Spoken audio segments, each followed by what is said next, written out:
Started. Hello, it's me again. I'm giving the workshop in a while.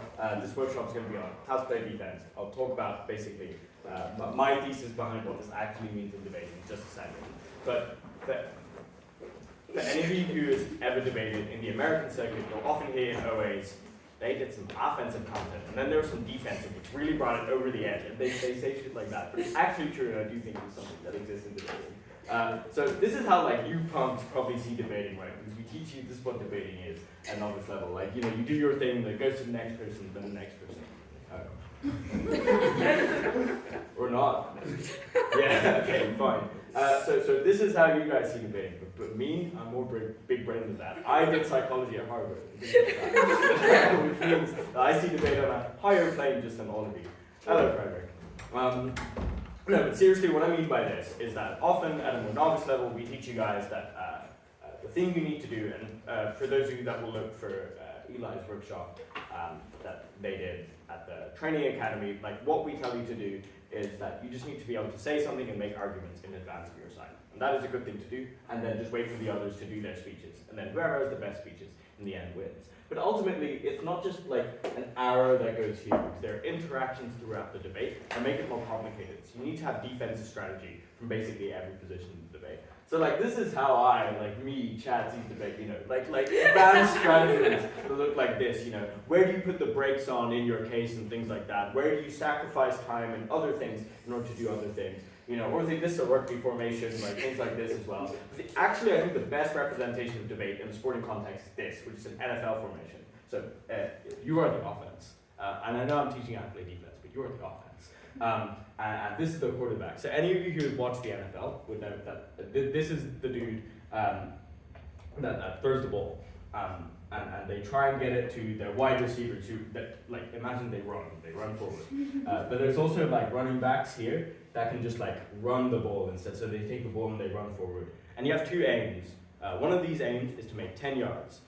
This means that you can do this again, essentially. And the other aim is to get 100 yards. That takes you to the other end of the field, and therefore you get a touchdown. What I mean by this is that there are low burden cases. That means you land impacts in around 10 yards. And then there are high burden cases, your big throws towards your wide receivers and things like that. But you're also a defense when you're playing debating, right? Because you need to try and stop people from being able to land their low burdens, and you need to be able to intercept their high burdens and things like that. That is the broad thesis behind this. I'm not just being facetious, I actually think this is somewhat true.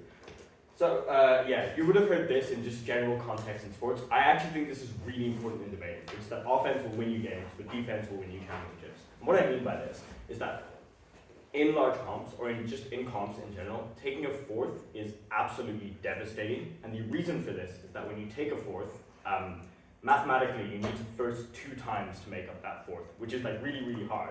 Whereas comps generally break on the proviso that if you were second every round, you break at that competition essentially. So fourthing is really devastating because you've done 2 below what you need to do, the requisite for you to break. So therefore I think being able to defend your position within the debate is really important. The second thing is I just think the general thesis of debating is actually defensive and not offensive. The reason I say this is that when you're trying to argue for something, that means you're mounting a defense of something. I.e., if you're trying to say that something is true, you're defending the idea that that is true, as opposed to attacking the idea that something is not true. And the reason for this is that if something else is not true, that doesn't make your thing true. So you need to defend your side to make it true. So things we're going to cover. Firstly, just miscellaneous things on how to avoid the fourth. Secondly, on mitigation. And thirdly, on pivoting. The other workshop I would recommend on this is Eli's that they gave at the training academy. A lot of these sort of stratagems are kind of touched on in that workshop, and that'll be uploaded to YouTube. Hello, Alexander. There's someone else. Hi, Colton. Hi, Matt. Hi, Leander.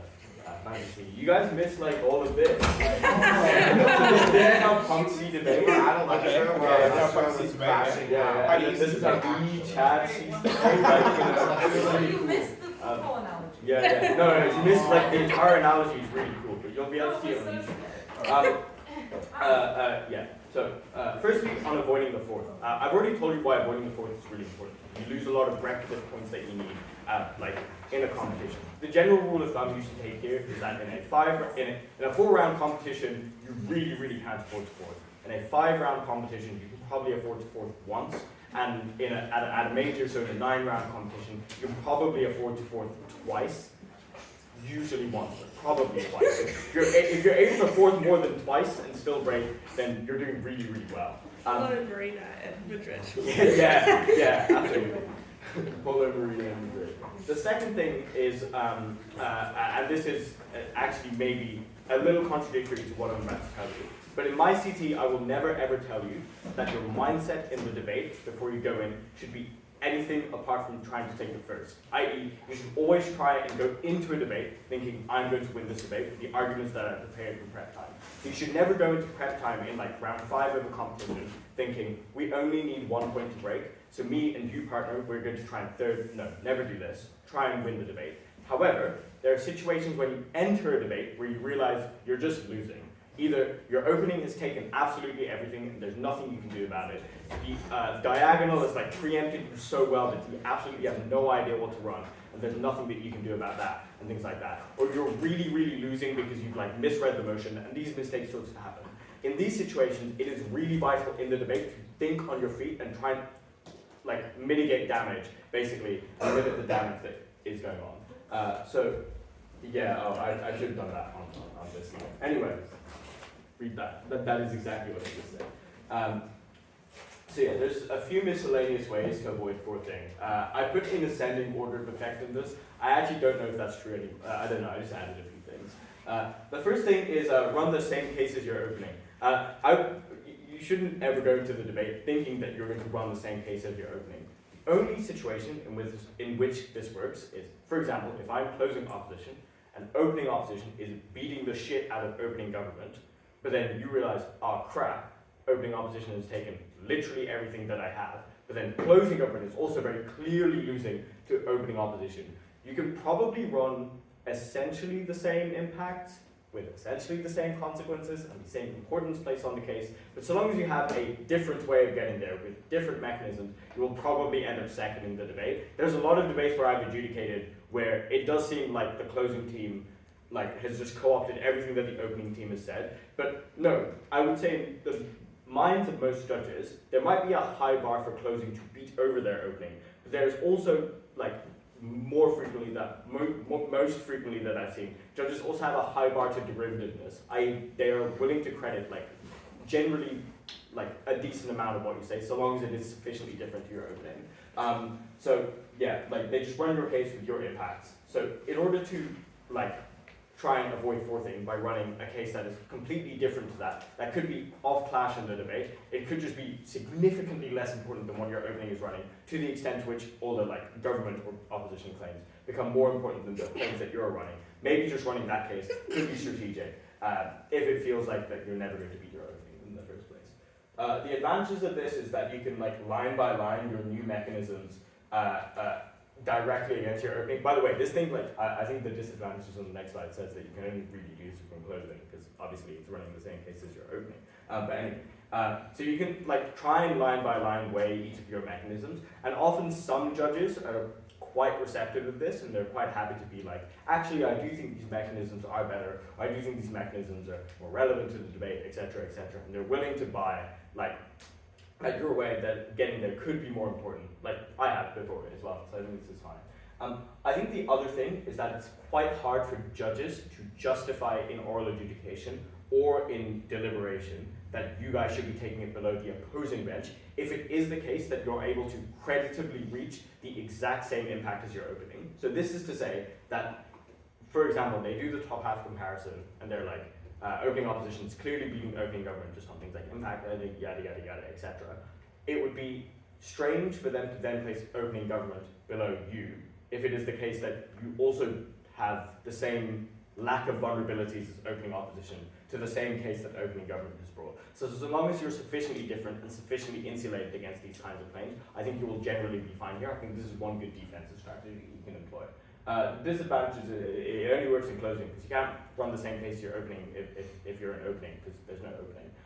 The second thing is it only really works when your opening's case is winning.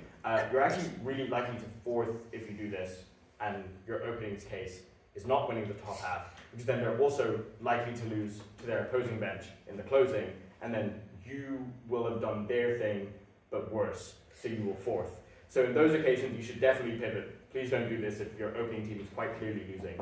I also think if it is tight on top half, you shouldn't try and make the call and just try and like debate as normal and things like that. The third thing is high risk of derivativeness. So if you are going to do this and you do feel like that, if you do feel like everything's being taken by your opening, maybe counterintuitively, try and make sure you note down that everything that opening says, just to make sure you know what you're going to contribute to the debate that isn't derivative. The fourth thing is that like sometimes pivoting is actually more advisable. I'll talk about pivoting in a second.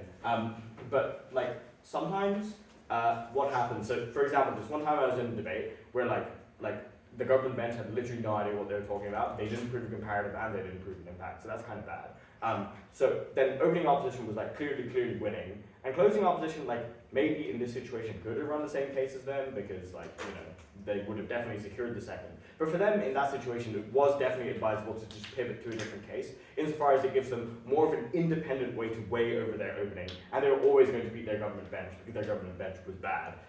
So maybe adjudicate whether you do this based on like how dog shit like the other side is, as well as how good they are. Yeah, make that call.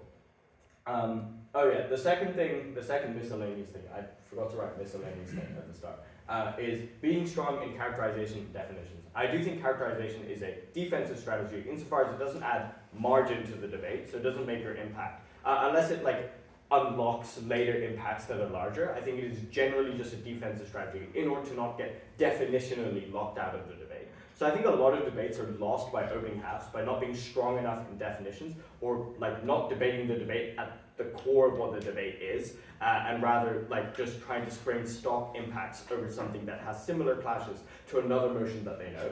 I think this means that in opening you should be as strong in characterization as possible. For any of you that were here for Dom's workshop last semester on how to win from opening government, this is essentially parroting that. It's just being as strong in definitions and things like that as possible. So the first thing is proving your characterization. So in the same way that everything else is an argument, so you have to prove it. So like analysis, you have to prove with observations, illustrations, and mechanisms surrounding the real world. Characterizations, you do have to prove why it looks like that or where it looks like that. You can say it's empirically true, and that's probably fine. So like X thing looks like Y because well that is just how we observe it in the real world. But it is probably good to just say that just so you have that in the first place. The second thing is, I just think it's generally hard to defend other things in the debate if it is unclear what core premise you're defending within the first place. So if it is the case that you don't define, let's do the spar we did last week, so on Trumpism. If you don't define Trumpism really well, then it's kind of hard to defend like what Trumpism ends up doing if you're unclear on the core premise of what Trumpism is, for example.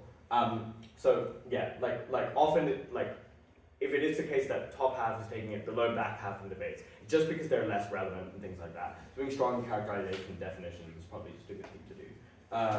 Yeah, the advantages of, these are the advantages. The second one is interesting. So basically, if you're definitionally really strong, and you're like, this is precisely what the debate is about, for these three like really specific reasons, if your closing was aiming to try and run a different definition, then there would be a severe knifing risk. So this is a good defensive strategy against your closing, insofar as you lock them out of other definitions of the debate that could have wider scopes and things like that. But you're only really be able to, you only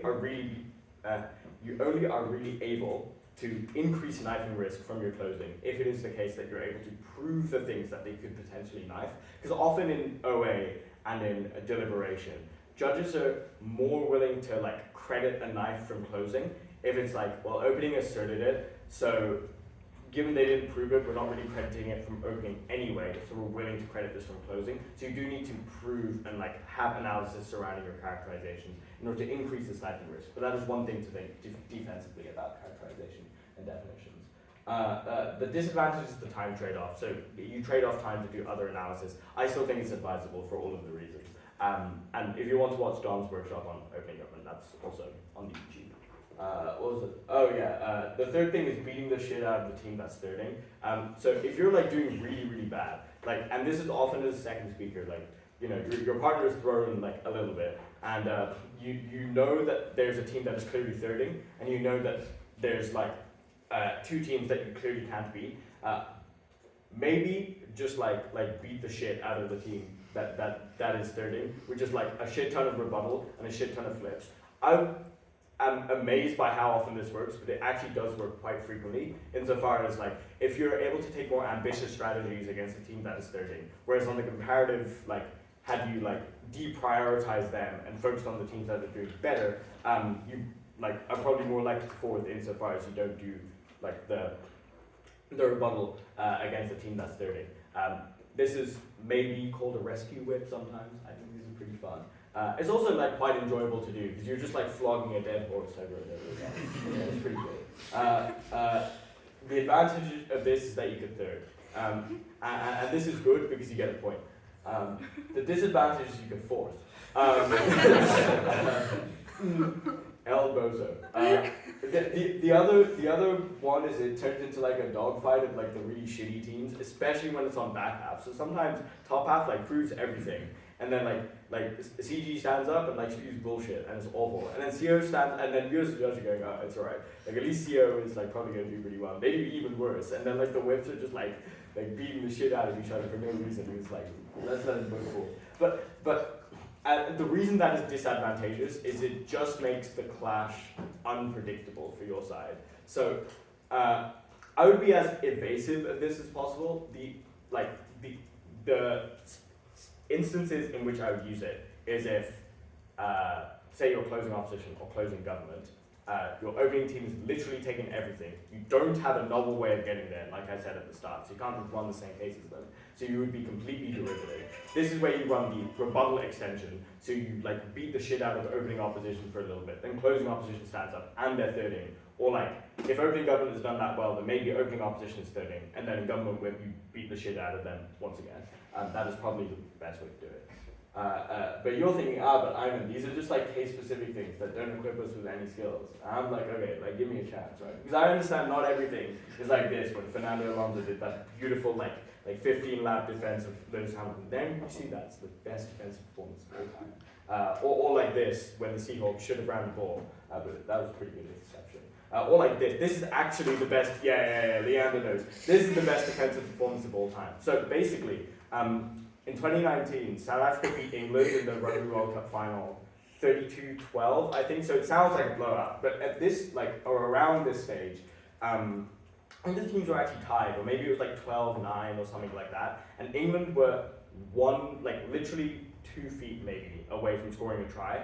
And for 27 phases, South Africa defended the line and then turned the ball over. I literally wanted to cry. Anyway, so sometimes you don't have to do defensive masterclasses like that. We have to do moonshot defenses like I've just recommended. So I'm going to tell you about mitigation and pivoting. Sometimes this is just sometimes match is just normal, and you just need to defend normally. Yeah. Cool. Any questions on the first section? I like it. You guys are doing well. What's the time? I should keep the time. Mitigation. The problems with mitigation. The first thing is that people see it as pointless. The reason that people see it as pointless is that at a more novice level, we're often taught that mitigation is like the least effective form of rebuttal. That is true insofar as it doesn't affect the margins of the debate as much as something like a flip, or as much as something like a disproving a premise would. So if you disprove a premise and take an entire claim out, okay, so this is you, this is another team. These are like progress bars, right? If you flip, then it becomes, and it's just you. If you neutralize or take out a premise that defeats the other case, it becomes that. If you mitigate, it just becomes that. But notice in all three of these scenarios, you're still winning. So mitigation can do things in the debate, you just need to use it right. The second thing is that people don't highlight the significance of their mitigation. So they just do mitigation, don't say what it does to the debate, don't do holistic commentary on this mitigation. So it ends up kind of falling out of importance when it comes to things like deliberation, etc. I will note on mitigation, some of you will definitely have the skills for this, some of you will learn more about mitigation given this workshop. And after this workshop, I just think the core thesis of this section is to think about using mitigation more often. The reason for this is that mitigation is often more low burden, which means that you're if you're going for a flip and it doesn't work, you've often wasted 2.5 minutes, and the judges don't buy or flip. Whereas with mitigation, often judges are more willing to buy the steps along the way to which you're able to mitigate. And and there are multiple debates wherein I think I've watched and mitigation has been extremely important. So Cyrus, you weren't there, but Eli, were you there for the Vienna IB final where like Marina did like 5 minutes of mitigation? It won the debate. Like that's what did it. So it is important. Mitigating damage, not mitigating them. So for example, this is the Marina Dylan example. So one side says that you have absolutely no leverage in some situation whatsoever. So then what you're able to do in this like scenario is you're not mitigating a claim that they make, but you just mitigate the damage done to yourself. So you claim that you have some leverage. So for example, maybe from primacy you claim that you have all the leverage in the world and that you're able to do so much with this leverage, etc., etc. And then opening opposition says, no, you actually don't have leverage for these structural reasons, and they're quite clearly winning because their reasons are better. From DPM, it's probably inadvisable if opening opposition's reasons are better than your reasons to try and flip that claim because it would be really, really difficult and maybe the judge wouldn't buy it. But if you are able to mitigate the damage and are able to get some leverage, then you probably are able to claim a lot of the impacts that still exist on your side of the house. So if someone is trying to take down your premise, try and make that premise exist, even if it is the case that you can't make that premise exist to the extent to which it has existed beforehand, because then at least judges are able to buy that you have like some impacts along the way. If it is the case that you're unable to rebuild it to its absolute fullest extent. If you can rebuild it to its fullest extent, please do that. That would be really good. Providing independent reasons for doing that don't get taken down later, it's probably good. But at least trying to bring back the semblance of that in order to make yourself like stand in the debate. So for example, this house supports zoos, so your DPM. PM says all these good things about why zoos are good. Leader of opposition is like, this is a mischaracterization, and zoos are awful, like they're dog shit, and none of this is true. Try and mitigate the damage that is done to you in DPM. Like, talk amongst yourselves for like a minute.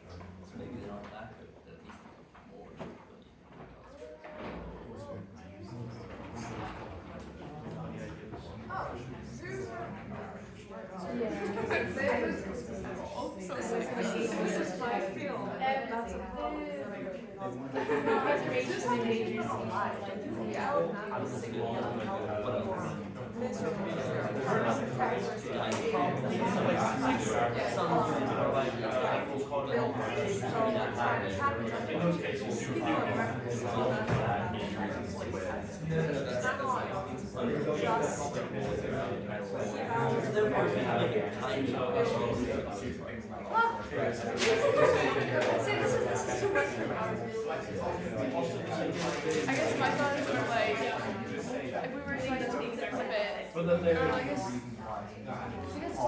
then you would say like, oh yeah. Okay, cool, let's write off.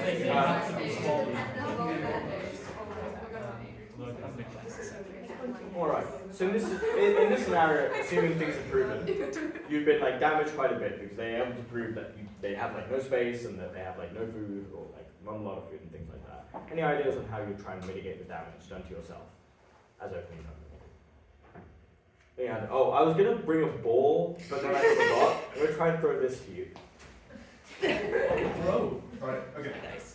You can kind of just say that it's like a little bit uncomparative in the sense that if we're talking about animals that are in zoos, often the actual options for these animals is not a bunch of game reserves where they have bunches of space and be treated really well, but it just looks like destruction of their habitat, which would just leave them in far worse scenarios. So you don't even have to say that LO is lying. You can just say that even when zoos are not great, they are better than what the alternative situation would be. Any other ideas? No, that was good, by the way. Like, yeah, you can throw it back.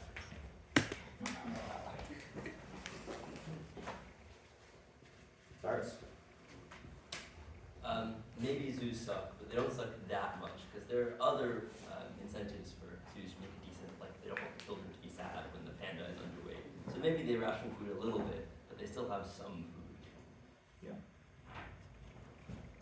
Any other ideas? Alex? Sorry, that was bad throws. I mean, even rationed food is guaranteed food. There are a lot of animals that die because they can't find food either because of like deforestation or like the destruction of their habitat. So it's some level of food. Yeah, absolutely. Oh, no, that was bad. So I think what we're getting here is firstly you can do like mitigation in terms of comparative work. Other things is just mitigating the contingencies that could exist within zoos. So for example, if Prime Minister has proven some of this weighing very well, things like tranquility, live fulfilled lives, guaranteed shelter and things like that, maybe it is the case that you get limited space within zoos. But if you do things like what all of you said, so for example, like guaranteed food is at least food that you're definitely going to get and things like that, even if it isn't that many, or like, there's at least some space in zoos because, people want to see animals like being happy and things like that. I think this means that maybe you don't get like absolute bliss, quixotic nonsense up here, but you're able to at least unlock the things that Prime Minister says. Whereas if you're not able to mitigate this to any extent, then you probably are unable to access some of the things that you have previously said, leading you more likely towards a fourth, basically. True mitigation, so this is like mitigating the other team, as opposed to just mitigating damage that you've done to yourself or doing damage limitation. So it's what I was saying earlier, it doesn't add a margin of benefit to your side, you're just saying something is not fully untrue, just like slightly untrue, or not true to the extent to which people are saying it is, or not impactful to the extent to which people are saying it is.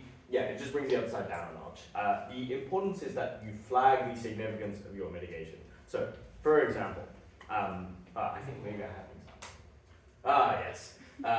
This House would abolish VAT. Prime Minister says that people spend more money, so they live better lives and businesses thrive due to higher spending. Leader of opposition says that VAT is vital to the government recuperating funds and things like that. What DPM says here is that of all the sources to which the government gets funding, VAT is one of the least important. You have things like income tax, capital gains tax, corporation tax, tariffs, levies, etc. By the end of this, DPM hasn't defeated the premise, that VAT gives the government money. You missed all the cool things I did at the start, man. Anyway, sorry. DPM hasn't defeated the idea that VAT gives the government money. However, by claiming that they don't make as much money via VAT, you can position the earlier claim as more important than the now mitigated claim. So whereas previously there was the opportunity, for example, at the end of Deputy Leader of Opposition, that there's so much money being recuperated by VAT that you get, the fall of services and things like that. So they weigh on other things that people can have other than the things that they can spend money on, and businesses having money. You can now say that due to the mitigation I've done, maybe it is true that you get some of the amount of money that the Leader of Opposition says, but it's not the amount to the extent to which we are able to get people spending or businesses thriving on and things like that. And being able to prove these premises is, of course, important. But note, if you only do the mitigation, then it is still possible for judges to buy that there is sufficient money in Leader of Opposition for them to win over you guys. So you do need to flag and perhaps prove why it is the case that your mitigation has changed the margins of the debate. Because maybe they've done mitigation, brought you here, but your mitigation brought them there. So they're smaller than you, but it's probably good to flag that and illustrate that, because judges don't have progress bars that they can look at. You need to make them. Cool. Any questions on mitigation? Fantastic. This is awesome. Pivoting. Kate, by the way, we have a ball, so when I make people answer questions. Elementary school. Yeah, exactly. But the thing is, I was going to bring a ball, but I just forgot. So this is the ball. Pivoting. So you screwed up and you have to chop and change. That's essentially what pivoting is. If you're trying to pivot in closing, you're probably cooked, because your member has already done the case, and you can pivot a little bit from whip. And I will cover this, don't worry. But you might be a little bit cooked, because judges aren't really that receptive from a new case from a whip. So you should probably defer to other strategies that we looked at. Things like mitigation and just general rebuttal that you can do. Maybe flogging the shit out of the team that's thirding. Things like that. You might be a little bit cooked if you try and pivot from your member and run a new case from whip. In opening, pivot. So what I mean by this is sometimes you'll do something like misread the motion or misunderstand the motion. Sometimes you'll do something like run a model that is ineligible, and it's called out to be ineligible, and it seems to be very clear by the vibe of the room that you're now going to lose the debate because you've done a model that is dog shit. So from there, it is important to try and rotate from that defensive that stance that you're defending and defend something else that you can plausibly defend from your side of the house. The first thing you can do on this from deputy is just run an extension. I'm not going to cover how to do that. Like, you guys know how to run extensions. You guys know how to run arguments. So yeah, the pivoting. There's two things that I kind of see as pivoting. I don't know why I put hard pivot there and soft pivot. Maybe better. Whatever. The soft pivot is placing new importance on your case. So what I mean by this is actually no. I think I have examples, so it's fine. And the hard pivot is a change in strategy that involves a minor abandonment of your case. So what I mean in both of these cases is that on this side you're probably still mounting a defense of the side that you are on, or that, you know, and you still appear to believe in that side, but you probably, instead of doing like practical weighing, you don't end up proving your end impact, you do principle weighing as to why it's true, or something like that. With this one, you say, fuck what my partner said. This is what is true, or something like that. Or maybe even you as Prime Minister get a POI that's devastating to your side, and then you have to chop and change really quickly. That's the hard pivot. That one's a bit more difficult. There's some methods. So the principal pivot essentially is you've realized that you don't really reach your end impact because it's either too high burden or it's been really solidly taken down. The pivot that you can do here, probably more namely from deputy, is that irrespective of whether we actually reach this end impact or not, it is just legitimate or it is just good for X, Y, Z reason on a principle ground, like it is just the morally right thing to do. This is basically running a principle extension from deputy. Notice, this one you can do from whip, probably, insofar as you're just doing weighing on your case. But it is weighing that was maybe alien and or not the weighing that you were intending when you were going into the debate in the first place. The second one is the method pivot. So basically, you just you're trying to analytically extend off of your partner. So you're actually trying to beat your partner here. This isn't the same as like trying to rebuild. This is like trying to do your case, but in a different way, with a true abandonment of the method that your partner used to get there. So for example, your partner uses like mechanisms A, B, C to get to premise X. And then it is very clear that A, B, C are not working or are uncomparative or things like that. So you run X, Y, Z in complete independence of your partner and things like that to try and make that thing work. That's another way that you can pivot, another thing that you can think about. The third way is the new case pivot, so literally just run an extension that isn't what your partner ran and things like that. We're doing pretty well for time. So what pivoting requires? The first thing is a quick and honest assessment.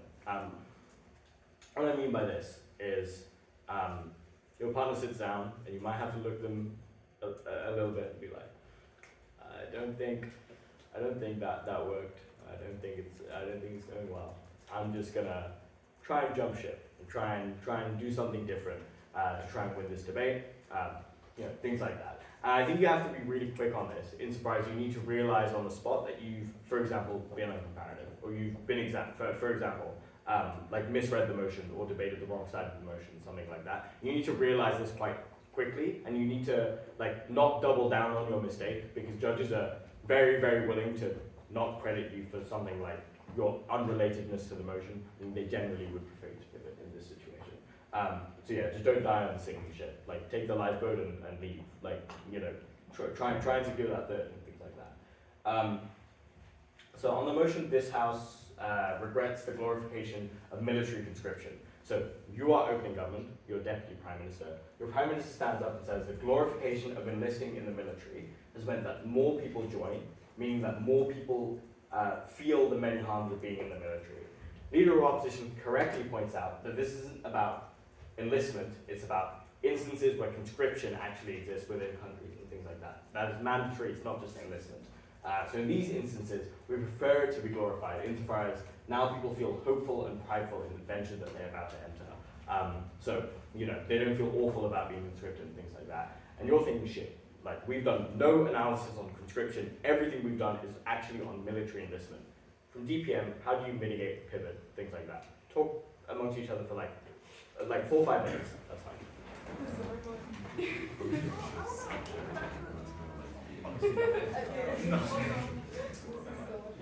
like, You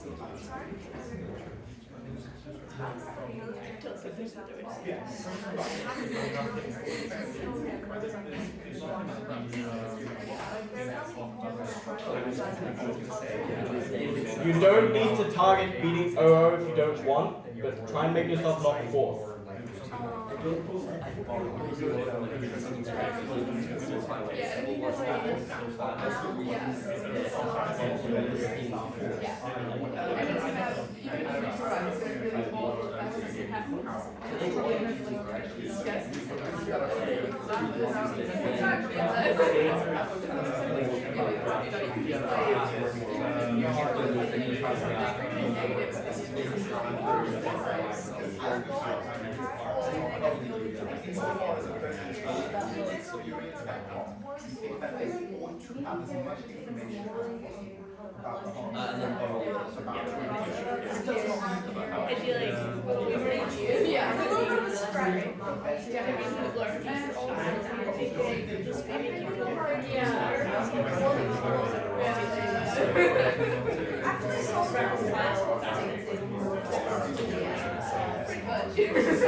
And then also like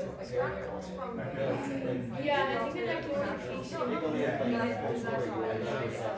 and it's not exactly something that you want to see.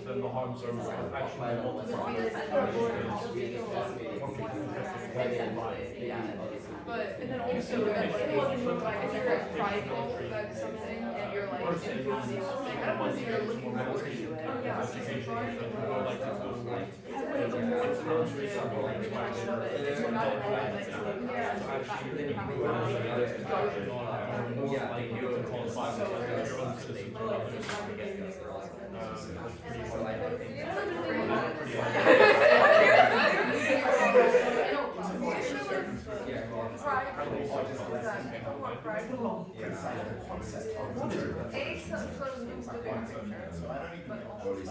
But like, no, that's why. how many unstable countries are there? Because you're breaking it up too. We have the draft. So I'm Oh my god, what those? I'm signed up for this program. I think I would too. Yeah. I would Emotionally feel worse is fine. For a lot more. Some of them say that, yeah, like about coupling. They don't use it. Or like an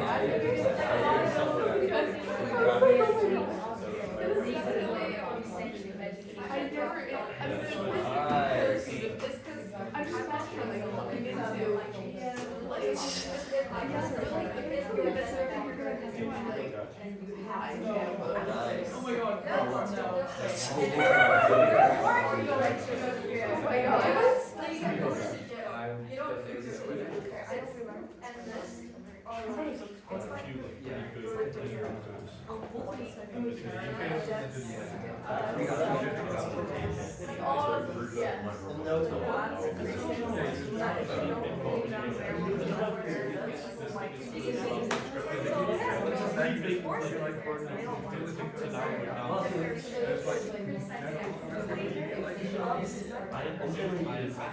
Thank you. I'd have to do that for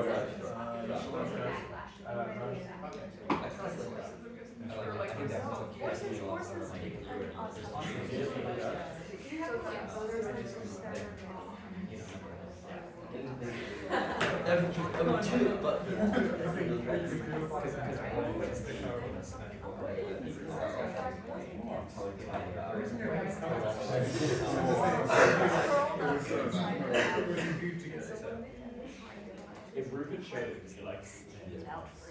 He says latest 740, aiming high for 730. And is there more room to speak? Huh? Is there more room to speak? Would you like to speak? Be ready to be the service that you can take us Alright. I will have to call someone to judge that. Unless somebody wants to. Or I should say, wants to more than I.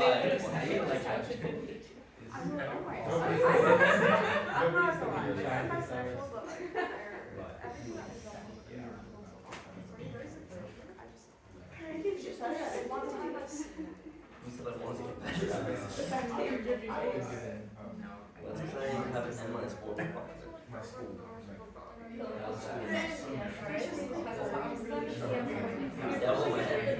Yeah,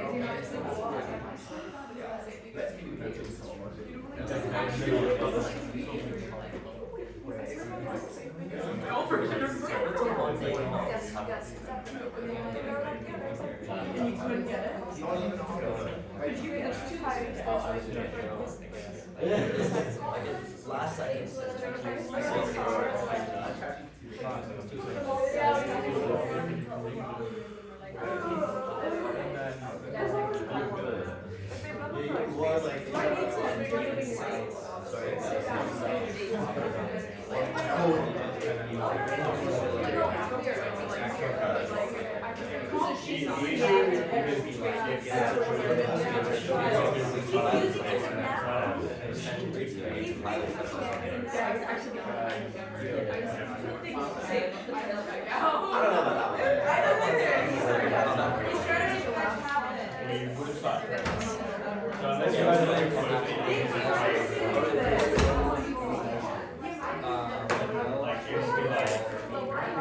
Eli thinks this is unsavable. Prove them wrong. What is your strategies, Kate? I think there's a couple of different ones. I think that you could talk about how once you have a glorification of conscription, it kind of manufactures consent. So even if you can't prove that, there's going to be some big internal pushback preventing conscription in the country, that political backlash would be bad, what you can say is instances of countries like, say, for example, Israel right now, where everybody has to join the military, or maybe South Korea, there's a big risk potential at the point at which your parents have also been in the military and feel really good about it, that they're not going to withdraw consent from the government at the point at which your government does something really bad. Right. So yeah, this is both like I guess a principal pivot on what Prime Minister said. I think this is also somewhat an extension pivot. You're basically just running a case. I think that is a good idea. Any other ideas? What is everyone's strategy here? All right. Oh, I didn't throw you the ball. Wait, take the ball. Get back to me. You caught it so nicely. Oh my Oh, that's zipped actually. Yeah. Sorry. I think we were talking about how even if everyone has to basically it makes people want to stay in the military more. Like a glorification of enlisting in the military technically also glorifies just being in the military in general. So this might make more people want to stay in the military and serve for the rest of their lives, which leads to more harms all the harms that voluntary conscription does. Yeah, so this is sort of a new reasons pivot, a back your beef type of pivot, where you're like, actually, it is the case that glorification, like trickles down to systems wherein there isn't military conscription in action, but it glorifies the military in such a way that people are still willing to enlist in the military. So it proves a premise that exists, but pivots slightly from the strategy that you're taking. I think it's a good one to take. To be honest, I'm not sure it would beat opening opposition, but at least it gives you legs to stand on in the debate, and you might be able to avoid taking a fourth. Right, any other ideas? Okay, this is just one that tries to so I don't know. I can't do an Irish accent, so pretend I sound like Jack Palmer. So basically, what you do is that you're even if it's true that this has been framed incorrectly, you can still take all the reasons my Prime Minister gives you that the military is bad, which are good and proven in theory. And then you can use these to say that it is still clearly harmful to be in the military, and insofar as that is true, then we just want people to have as much credible information about what's actually happening than is the case, because we think it's principally unjust to falsely make someone go into a bad situation with limited information. Yeah, basically don't tell them. Yeah, because it's the principal pivot that proves even if one person does what Prime Minister says, that is a harm in and of itself that could beat opening opposition. I like that. Anyone else? So, I'm probably not going to be able to catch it. Oh, I did. Oh, Okay. so Kind of going off of that a little bit, I think it also kind of trivializes the experience of going into the military and of, being in the military, coming out of the military, which is of course detrimental when people are coming back with PTSD and missing limbs and etc. Yeah, not coming back at all. yeah, so this is a different case sort of pivot where you're there are other things that are problematic. What the Prime Minister said, it's problematic either way. Anyone else? Cyrus. That was bad throw, sorry. I think you can probably repurpose some of the specific mechanisms that your prime minister was likely to use. So for instance, they probably said something like, this glorification makes war look noble, so people want to go to it. And so you say, well, in the way this makes war look noble, it also means that it applies to the actors that are actually doing the conscription. So the government is more likely to use a draft for some random proxy war in the Middle East. So then you still get value packs, it just requires some extra step. You just go through mechanisms like that. Yeah. Any ways to mitigate leader of opposition? Anyone talk about that? Idea. So that was also a pretty bad throw. So you had to be one-handed because it was like up here. My bad. I don't know if this is quite the mitigation, but we were sort of saying that there's probably very specific harms into going into conscription, feeling hopeful and prideful, like just those two words that Ock used, because assuming it's conscription and not just enlistment, like it's mandatory and probably in a situation of war, so it's mandatory and life-threatening. And there's nothing hopeful about that situation because you're faced with a very, very real situation of you can die, you're gonna watch your mates die, you're gonna kill people. We would rather people don't go into that hopeful because there's more to that than just hope. You need to be prepared, you need to be mentally ready to deal with that. But also with prideful, I think there's specific harms you could sort of trickle down and outline with toxic nationalism and how that results in soldiers abusing people that they run into. Like we don't want, I don't know if your stance is you don't want warfare, but you could say that we don't want that either. We would rather these soldiers go in and do their best to survive as opposed to either of those things. I think that's fantastic because you firstly mitigate the premises where you're like, actually they probably won't be that prideful or that hopeful insofar as it is literally life-threatening, so they don't feel these things that earnestly. But it's also that you don't want them to, highlighting firstly the significance of your observation, but turning your mitigation towards a flip, which is like even better. So I think this is good. Alexander. Oh my god. Well.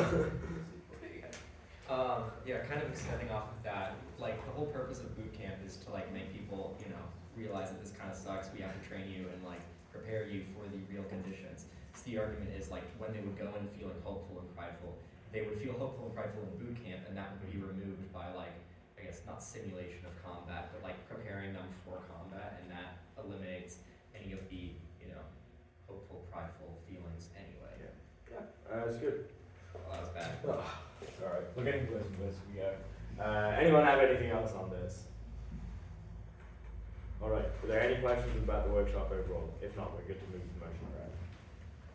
Alright.